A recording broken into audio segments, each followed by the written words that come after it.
जंगल में आज इतनी गर्मी थी कि पेड़ों की पत्तियां भी थककर झूल रही थीं। हवा गर्म तवे की तरह लग रही थी। सबसे पहले हाथी नदी के पास पहुंचा। वह भारी सांसें ले रहा था और बोला, हाय राम, आज तो मेरी सूंड भी सूख गई। अगर थोड़ा भी देर हुई तो मैं तो यहीं गिर जाऊंगा। उसी समय हिरणी अपने 2 बच्चों के साथ दौड़ती हुई आई और बोली, हाथी भाई, जरा हमें पहले पानी पीने दीजिए। बच्चों की हालत बहुत खराब है। क्यों नहीं बहन, बच्चे पहले। मैं तो बड़ा हूं, थोड़ी देर और रुक सकता हूं। दोनों बच्चे पानी की तरफ भागे। तभी पेड़ों पर उछलते कूदते हुए बंदर आया और बोला, अरे ओ, सब लोग सुन लो। ऊपर से देखा है मैंने। पानी बहुत बहुत बहुत कम है। अगर तुम सब ऐसे ही आराम से चलोगे ना, तो नदी खाली हो जाएगी। क्या पानी इतना कम? हाँ, मेरे चश्मे जैसे तीखे आंखों से सब दिखाई देता है। और तभी हंसते हुए हाथी बोला, तूने कब से चश्मा पहनना शुरू कर दिया? दिल में पहनता हूँ। दिल से देखने वाला बंदर हूँ। सभी हंस पड़े और पानी की तरफ बढ़े। हिरणी बच्चों को पानी पिलाने लगी ही थी कि अचानक झाड़ियों में भारी आवाज हुई। बंदर ने पेड़ पर चढ़कर देखा और बोला, अरे रुक जाओ, कुछ बड़ा, बहुत बड़ा इधर आ रहा है। हे भगवान, कहीं कोई खतरा तो नहीं? झाड़ी हिली और बाहर निकला घायल बाघ। उसकी चाल डगमगा रही थी, शरीर पर गहरे घाव थे। तभी हिरनी कांपते हुए बोली, बाघ, हम तो गए। किसी को मेरा घर पता है तो बता देना। मैं शायद आज नहीं बचूंगा। हाथी ने ध्यान से देखा और बोला, रुको, ये हमला करने नहीं आया।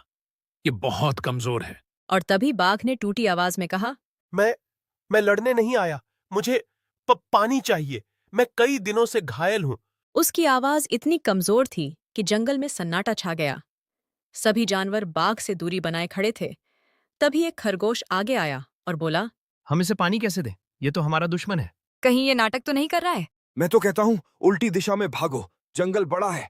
तभी हाथी ने कदम आगे बढ़ाया और बोला, कभी कभी दया भी जरूरी होती है। अगर हम इसे यहाँ छोड़ देंगे तो ये मर जाएगा। क्या हम ऐसा होने देंगे? पर अगर ये ठीक हो गया और हम पर हमला करेगा तो? अगर आज हम भी कठोर बन जाएं, तो हम और बाघ में क्या फर्क रह जाएगा? मैंने कभी तुम्हारी दया की उम्मीद नहीं की थी। मैं तो बस जीवित रहने की कोशिश कर रहा हूं। ठीक है। लेकिन अगर ये हमें खा गया तो? मेरा नाम पत्थर पर लिख देना। लिखना, बहादुर बंदर जो हमेशा डरता था। सभी हंस पड़े। आखिरकार जानवरों ने फैसला किया कि बाघ की मदद की जाएगी। हाथी धीरे धीरे बाघ को सहारा देने लगा और बोला, ध्यान से चलो, घबराओ मत, मैं तुम्हें गिरने नहीं दूंगा। आज तुम सब मुझ पर भरोसा कर रहे हो, इसका मैं आभारी रहूंगा। अभी तुम हमारे लिए दुश्मन नहीं, सिर्फ एक घायल जीव हो। और मैं सिर्फ एक समझदार बंदर हूं, इसलिए दूर ही रहूंगा। नदी पर पहुंचकर बाघ पानी पीने लगा और उसकी आंखों से आंसू टपकने लगे।